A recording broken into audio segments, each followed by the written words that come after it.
Hello, bonjour, shalom, and welcome to Hi There. A culturally Jewish podcast powered by AJN. Hi there, like hi there, but with a little more life in it. 18 times more life, technically. I'm David. And I'm Addie, and each week we sit down with interesting people to talk about culture, identity, and the stories that shape us. Addie, how is your summer going? Honestly, it's been fabulous. University has granted me a 4-month summer, so I've been doing a lot of traveling, and currently I am in Toronto for the Maccabi Games, where my brother is competing in golf, and, just preparing for, in 20-something days, I go back to school, and I'm stressing about it, but I'm just trying to enjoy my last month of summer. What about you, David? Well, I happen to be in Montreal right now for the next 3 weeks. I am visiting my mother and then taking her on a little vacation to St. John's, Newfoundland this week. Wow, awesome. I've never been. Honestly, that's been on top of my parents' bucket list about going to the East End of Canada. I was last there about 15 years ago performing a show in St. John's. I'm going to be curious to see how it changes over time. But it'll definitely be colder. I think their high is right now at 18 compared to Montreal at 31 right now with the humidity. Oh my gosh. Honestly, it's felt like more of a summer here than back at home. Yeah, fair enough. Well, I hope your brother does well. I don't know where he's listed right now, if listed is the right word for golf. He's honestly doing really well for his handicap group. Okay. Yes. Well, wish him all the muzzles and some of the tovs, and I'd like to hear more on what he comes to in the end. Awesome. We have today's guest has built a career connecting musical worlds that don't always seem like they belong together. Mike Felber is an Albertan musician who equally at home playing Jewish community events, touring with acclaimed Canadian artists, performing Yiddish music, and working with Inuit musicians in northern Canada. From Camp B'nai B'rith to the Edmonton Folk Festival main stage, his career is proof that music has a remarkable way of building communities across culture.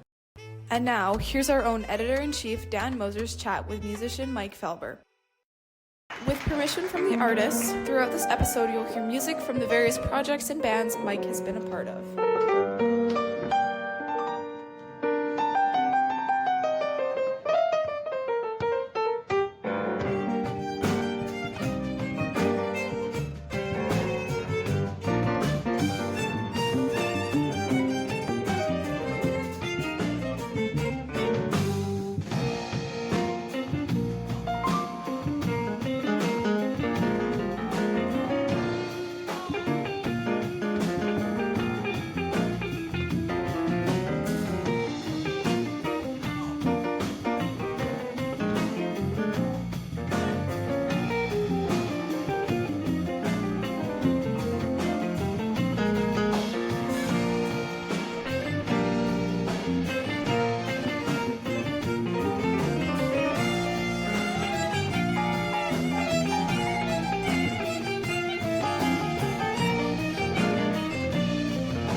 Thinking back to my childhood days in Edmonton, growing up in Quesnel, my earliest memories of musical influence were some kids in the neighborhood.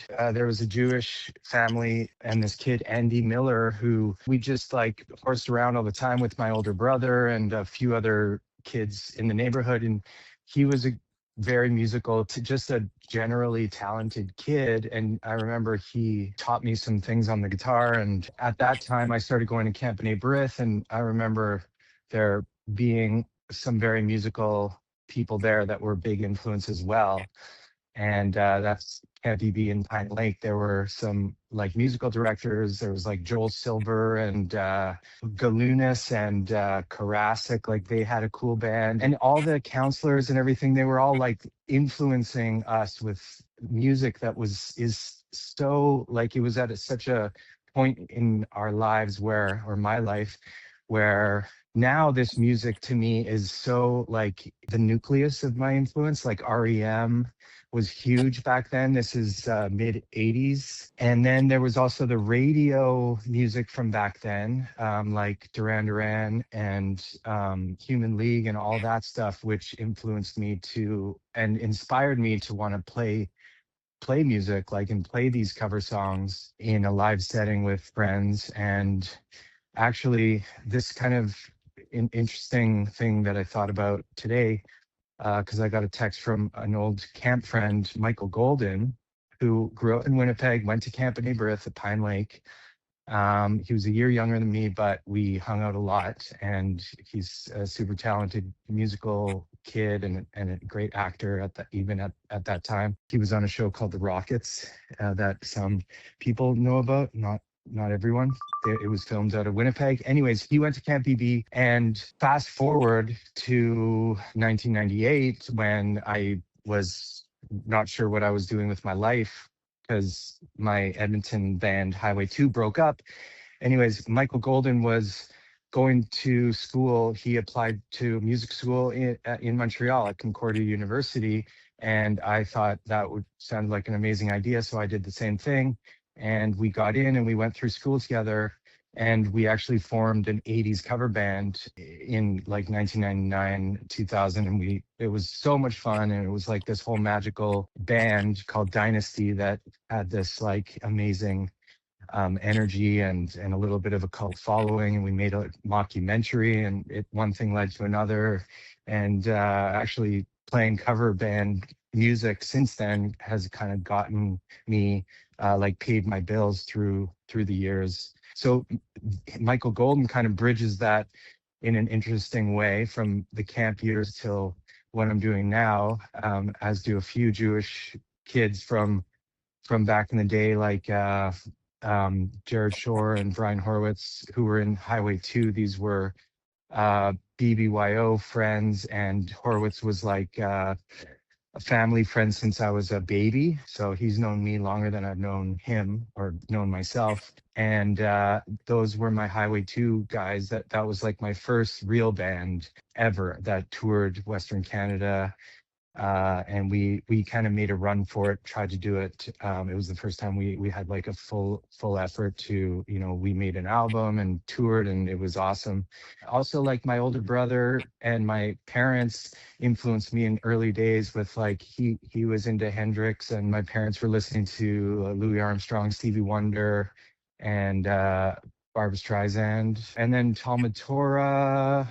And I was learning Hebrew, but not so connected to the Yiddish side of my family, which is like my mom's side is Ashkenazi from Eastern Europe. There's some Yiddish background there. My dad's side's Hebrew and Israeli, but also the school, like in Edmonton, we grew up more of a Hebrew than a Yiddish Jewish culture, right? Was that the same for you? Yeah, for sure. And you Yeah. hit on a lot of things I remember from growing up too. Like my first couple of years at camp, like I remember Mike Golden being there and being like the Oh, music guy, right? So right. That's true. Yeah. yeah, so really Oh, cool for me, amazing. and Jared Shore as well. So that's Uh-huh. fun, and this Yeah. kind of connects also back to Camp BB. Um, Yeah. for me, Fish, jam bands, the Grateful Dead, Yeah. all that culture, that was really something that Camp BB showed me. That was big for you too. So you were in a jam band for a little bit. So tell me about that. Yeah. Yeah. Highway 2, that band out of Edmonton, was a total jam band. We were roots rock improv was our official genre. And it was all based on Grateful Dead. We loved Fish at the time, but the Grateful Dead was probably the most influential band in my life, still is to this day. Huge part of my life soundtrack. And I even have like a Grateful Dead cover band show coming up in September. There's a documentary about Deadheads and being on tour. And the promoter wanted to have a special thing, so I'm putting together a band with the Brar Brothers and some other friends, and we're going to do a set of music for that. So that's cool. But it's just always there. The Grateful Dead has always been there. Fish also back then was like a huge thing, of course, if you're in that world. And I saw tons of shows. Watched Mike Gordon from like up close, like with kind of a magnifying glass. And, he was very influential as a bass player for me, but also for him, it was Phil Lesh. And that stuff was like, definitely there's a correlation between Jewish people and jam bands. And for whatever reason, I'll let people figure that one out on their own. I'm kind of curious to know why that is. But, and camp was definitely a place where eventually the Grateful Dead and Fish kind of infiltrated the airwaves of camp. I think I was 1 year too young to ever see the Grateful Dead play live. A lot of my friends who were a year older than me, like Shaken. Do you know Stacy Shaken? Oh yeah, I know Yeah, Shaken so really well. Yeah, he's a good friend.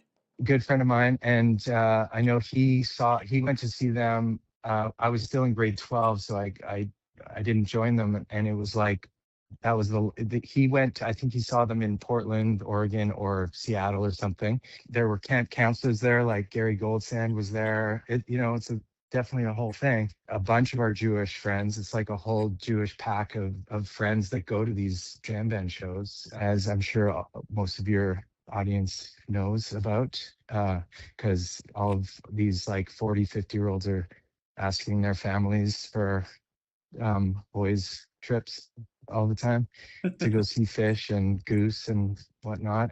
Shaken went to see them in like 94 or 95, and then Jerry passed away that right around then. So I was just shy of ever seeing them live, unfortunately. But it's still a huge like part of my background, and to this day. Tell me about your Jewish jam band project, Gephilte.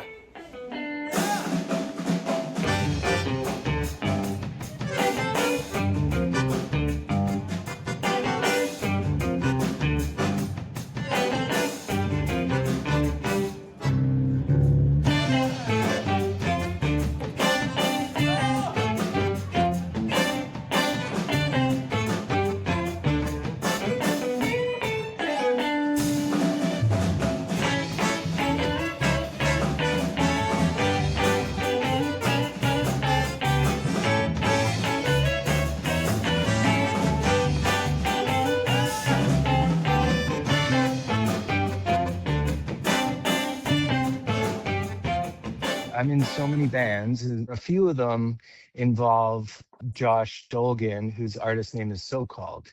So in order to talk about Ethel Rame, the work I've done with her, and Gephilte, this klezmer jam band, my experience playing with Fred Wesley or performing with Fred Wesley, who's James Brown's musical director.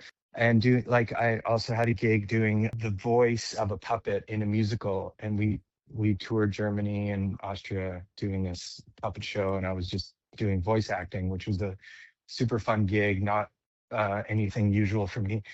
But anyways, in order to talk about all these bands and Gephilte and also another band called Fabricville, I have to talk about Josh Dolgin, who is I feel super lucky to have met at a coffee shop in the neighborhood in Montreal. He has introduced me to all these I've met tons of amazing musicians through him and played in all these hilarious bands, and it's always like super fun and wild. And he has his own band called Socalled, which I've toured with as a bass player throughout Europe and North America. So lots of great experiences through him. So, and during the pandemic or slightly post-pandemic, he was kind of quarantined-ish in Ottawa, where he grew up and his parents lived there. And he put together this project called Gephilte, which is a klezmer jam band. Gephilte, like gefilte fish, usually spelt with an F, but in this case, it's spelt with a PH, which is a bit of a nod to jam fans, jam band people. He had been playing klezmer music a lot through his life. He also is like a hip hop artist. If you check out his music, you'll hear this like fusion between hip hop and klezmer. Gephilte was a project that he put together where because he wanted to play klezmer repertoire that was a bit outside of the traditional repertoire, which he was doing, and he was kind of bounded to this more traditional repertoire, doing all these other things with his other klezmer bands. And Gephilte was an outlet for him to kind of get weirder with it and do compositions from either current composers or composers from the past. Songs are tricky and challenging, but what a great opportunity. So we have this catalog of super weird, funky, jammy tunes, and that's Gephilte. And if anyone wants to hear it, we don't have any records out, but I'd be happy to share some live recordings. It'd be cool if these recordings could spread like Fishes and the Deads did. We'll see about that. The next way we go, I think, is to talk about Ethel Rame and Yiddish folk music, Yeah. and how you're working in that vein. A little bit about Ethel and the projects you're working on. So Josh Dolgin, Socalled, he knows how to like find these people like Irving Fields, Ethel Rame, Fred Wesley. Ethel Rame, what a gem, incredible talent, like skill. With the Yiddish singing. She grew up in New York. She just turned 80. She's like royalty in this world, this Yiddish music world. She is a knowledge holder and a teacher of Yiddish singing. The genre is unaccompanied Yiddish folk songs. And she doesn't have a lot of recordings. She hasn't done many live shows in the past 50 years. There are barely, I don't think there are any recordings really of her officially. She was in a band called the Penny Whistlers in the 60s, I believe, like a Yiddish folk band. And so Josh wanted to do a record project, and we ended up playing a show recently at the Yiddish Book Center in Amherst, Massachusetts, the National Yiddish Book Center, which is an incredible museum of Yiddish books, a collection of books and music and posters, etc. I got to record with her and Josh and with a band and a great drummer, Jason, a drummer named Jason, and that was a great little recording project. And because she is like royalty, it really felt like I got a sense for it there, because this klezmer community, the Yiddish music community there, were really hyped up about seeing Ethel perform. And so they're like reggae and funky grooves that are accompanying her folk songs. I can't wait for everybody here to hear the recordings. They're coming along quite nicely. Nimmt ihm an bei der Hand, lässt ihm stehen bei der Tür. Allein geht rein zu der Madame, hab gebracht a Gast für dir. Oi, deine Gäste seien mir schon bekannt, aber der Oibiante Soldat. Oi, deine Gäste seien mir schon bekannt, aber der Oibiante Soldat. Das Blatsche Bubo steht hinter der Tür, Titus alt zu is Herren, der Reit in der junger Madame, da gießt sich mit blutige Tränen. Ach, ihr Menschen, ihr liebe Menschen, weißt ihr, was ist mein Gewinn? Sie weißt ihr Menschen, liebe Menschen, was von eurer Kinder kann noch sein? Ach, ihr Menschen, ihr liebe Menschen, weißt ihr, was ist mein Gewinn? Sie weißt ihr Menschen, liebe Menschen, was von eurer Kinder kann noch sein? Let's go into some of the work that you're doing with Beatrice Deer. Introduce us to her, and then talk a little about, your northern experiences with her and Inuit Jewish similarities. I've been super lucky to have situated myself in this position with working with Beatrice Deer, who I manage. And Beatrice Deer is from a small village in Nunavik called Huaktuk. Nunavik, that's northern Quebec. It's a village of, when she was growing up, just over 400 people. It's a fly-in community. There are no roads to get in or out. You fly in, or you go by dog sled, or skidoo if you know what you're doing. She moved to Montreal. She had made a few albums in her pre-Montreal past. She was kind of one of the more well-known artists singing Inuktitut from those parts. And she moved down south with her ex-husband to find better musicians to play with and therapy, because it's very hard to get therapy. It just didn't exist where she's from. So she was looking for, she had a couple people she was playing with when she first moved here. When she was looking for a drummer, she looked on Craigslist and she found this guy that I went to school with, Tyson Shulman, who she hired as her drummer. And eventually she needed a bass player. So I've been working with her playing bass for maybe 15 or more years. And I've been her officially working as, helping her manage her operations for about 12 or more years. Aside from making albums and soundtracking, our business has kind of grown and we're doing some clothing. We have a clothing label called Umati, which is something we're trying to put a lot of energy in and we're trying to grow as quite a lot these days. And I've been booking a tour for her in Greenland. Aside from going to see all these Canadian circumpolar regions, like from the Yukon, Northwest Territories, Nunavut, Labrador, Newfoundland, we've been doing shows up there over the past 15 years, all over that area, which has been a beautiful experience. Working tons with Inuit people across the board with all of our company's operations. But now we're going to get the chance to go see Greenland, where there are many Inuit people who speak Inuktitut, but a different dialect. And there's a lot of commonalities, of course, there culturally. They know of Beatrice there. So we're looking forward to like a meaningful cultural exchange.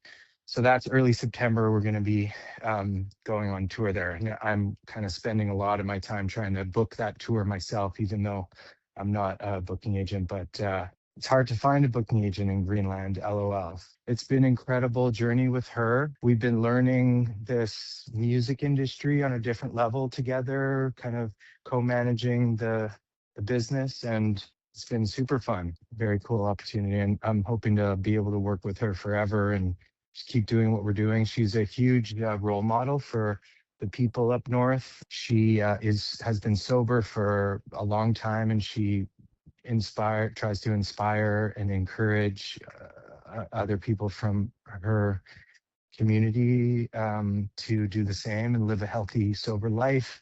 And it feels good to be able to help her grow her platform so that her voice gets heard more and more. A new album came out in April called Inuit Legend, and it's a concept album. Every song is based on a true story or an Inuit legend. Very strong musical content there, and when we play it live now, you can feel the power in these new songs. So that's awesome. We also have a TV show which began as a podcast that is called Northerned. I co-created it with her. You could see on YouTube, and it's a window into the North in a nutshell. She is a host. There's another host alongside with her, and every episode they have a different guest, and they just talk about things and share stories. And so that is another amazing project that I've been involved with Beatrice.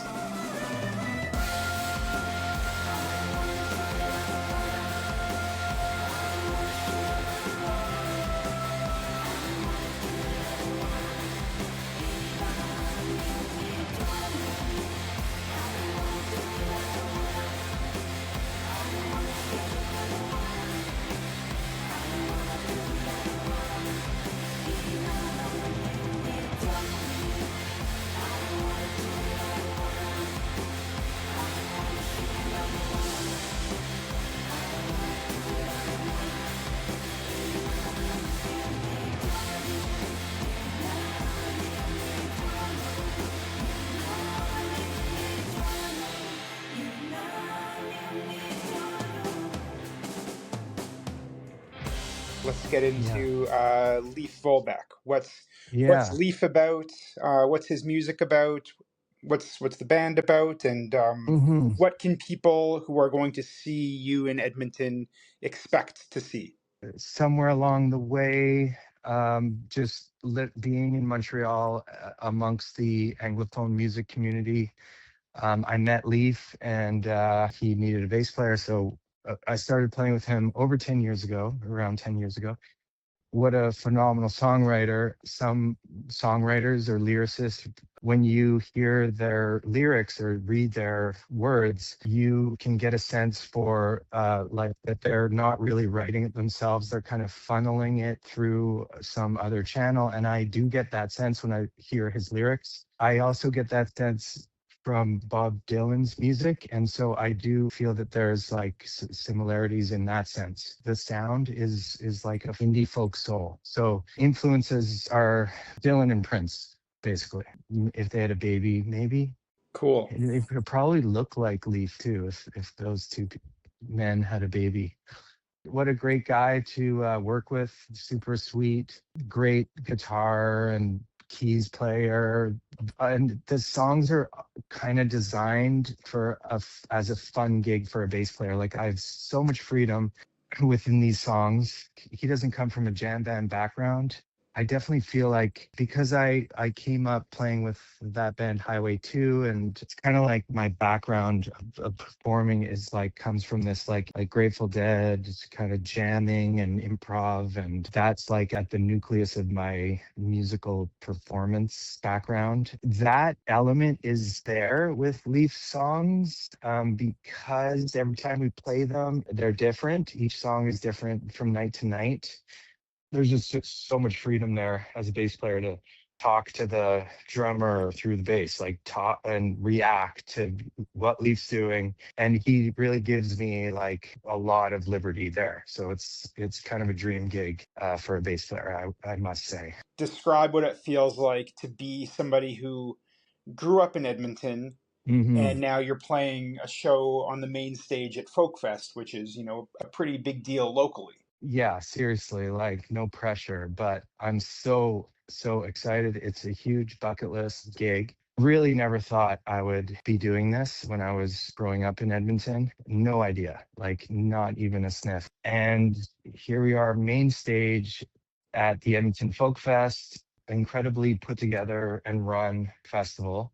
We got the opportunity to play there a couple years ago and saw one of the top 3 shows I've ever seen in my life, Robert Plant and Alison Krauss. And that was on the main stage. And that was my first experience taking in a show at that venue. I'd never been there before. And so now when Leaf told me that we were going to do the Edmonton Folk Fest again, and this time we were playing the main stage, I was super excited. And I got some messages from some friends saying that they're all excited about it. So the pressure's on, and it's going to be so fun. So excited. Saturday, August 8th, main stage, 8:15 p.m. We'll be playing for an hour, and then Cat Power and Arrested Development are playing that night after us. So that's the info. Saturday, August 8th, Leaf Vollebeck, main stage, Edmonton Folk Fest, 8:15 p.m. Huge. Perfect. Awesome. I think that'll do it. Thanks, buddy. Okay, talk to you soon. Okay, Bye. say hi to Jared. I will, for sure. Okay. Thanks. Taking us out is Leaf Vollebeck, who Mike will be playing with at the Edmonton Folk Music Festival with their song, Hot Tears.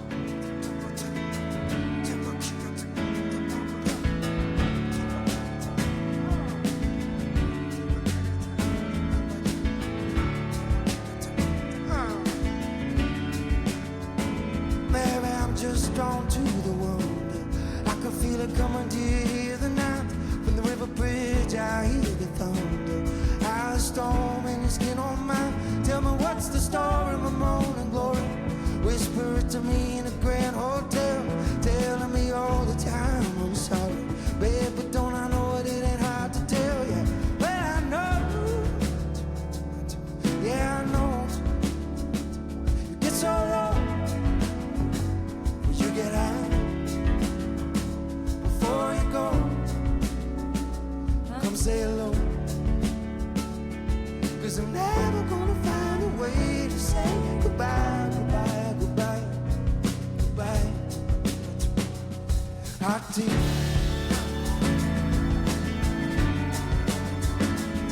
Hot tears. Like an evening in the Holy Islands.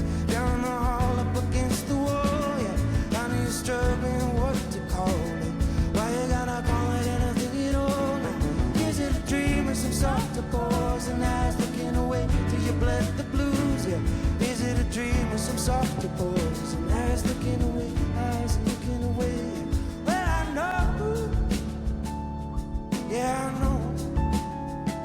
You get so low before you get out.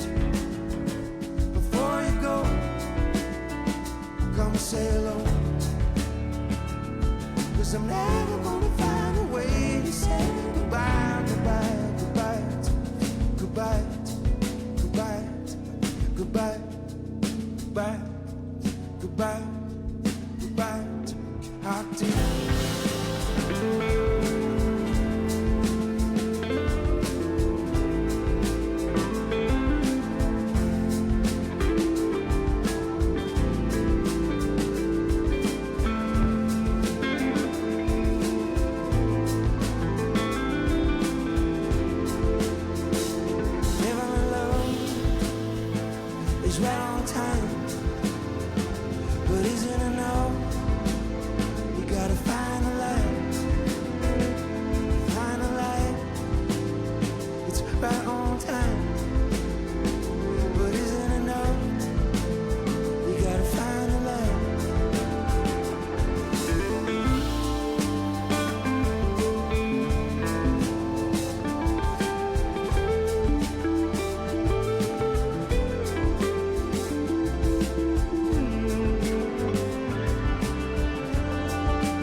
Merci Montreal, have a beautiful night. Thank you for being here.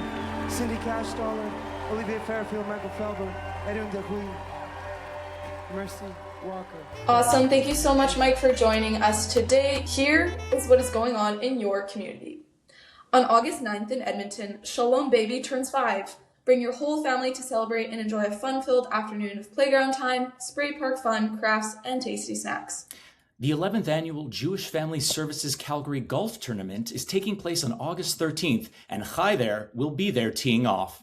On August 23rd, join the Chevra Kadisha of Calgary for the dedication of their new Gan HaZikaron, Garden of Remembrance, and the unveiling of the memorial of those lost on October 7th. Splash and snack with PJ Library in Calgary on August 27th at the South Glenmore Splash Park. The Jewish Senior Center in Edmonton is looking for a new executive director. Is this the job for you? Visit jewishedmonton.org/job opportunities to learn more. Deadline is August 28th. A tasty one. Come check out Pickle Fest in Calgary on August 29th, a celebration of all things fermented. You can hear more about Pickle Fest on the next episode of Chai There. The Lord of the Rings, The Two Towers in concert is coming to Alberta. Come watch the film with live orchestra backing August 28th and 29th in Calgary and September 11th and 12th in Edmonton. Craving a good Montreal bagel? NWC BBYO is holding their annual Bagels for Breakfast fundraiser. Make your order by September 1st and enjoy fresh St. Viateur bagels delivered straight from Montreal. Hi There is a culturally Jewish podcast powered by AJN. For more news, visit albertajewishnews.com. Production by Real Mensch Studios. Take care of yourselves. Take care of each other. And call your mother. Hi there.